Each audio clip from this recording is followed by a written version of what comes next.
So for the next video and lesson, we'll be going over the parallel axis theorem, a little bit more about inertia, and then we'll do example problem number 19.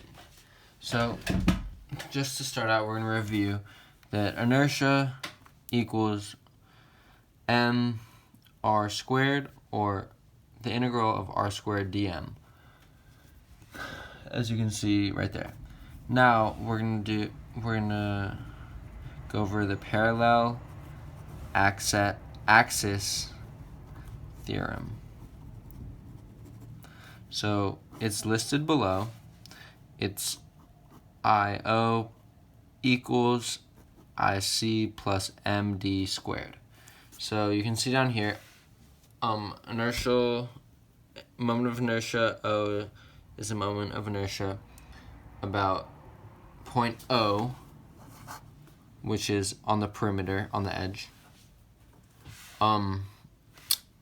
equals moment of inertia C, which is about the centroid, point C in the middle, plus MD squared, where D is the distance between O and C, point O and C. Okay, so that's pretty much all we're gonna go over for the concepts, and now we'll just go straight to the problems. So we're doing problem 19. For this, here's the context of the problem. So a solid disk of mass m and radius r is freely rotating horizontally in a counterclockwise direction with angular speed omega about a vertical axis through its center. With negligible friction, the rotational inertia of the disk is mr squared over 2.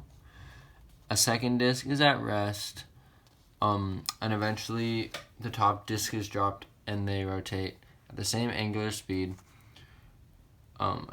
omega final. So now our problem that we need to solve is the two disks are now shifted. Here, let's make sure you can see that. Are now shifted so that the axis of the rotation goes through a point on the edge of the disks. The rotational inertia of the two disk system is now blank. So before, I'll just give a little drawing right here. Before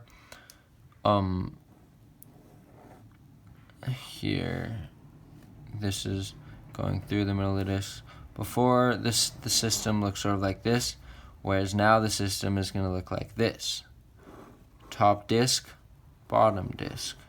So they're spinning all the way around here, about this point, whereas before it was about the centroid. And it's, in the middle. So we can use the parallel axis theorem. So they give us the rotational inertia of the disk as mr r squared over 2. So that's the rotational, that's the moment of inertia for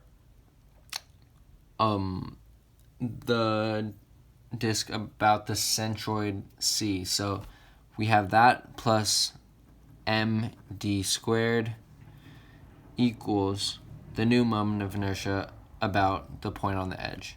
So we need to find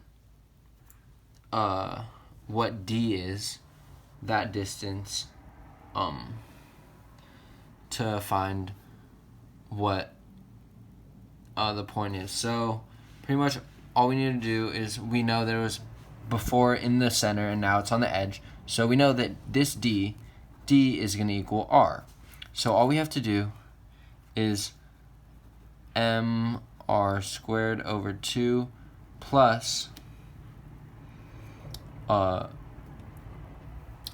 me find it real quick. Plus mr squared. So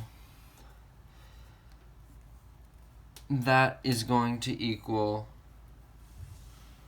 the moment of inertia about point O on the edge of the disk. So now what we'll get is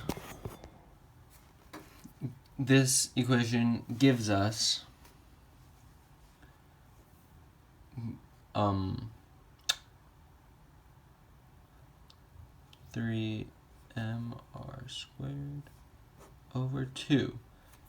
So the mistake that was made in this, well, it's almost correct, was that m is only 1m.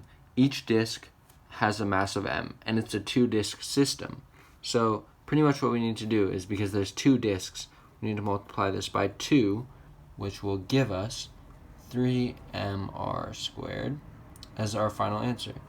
And we just use this by using the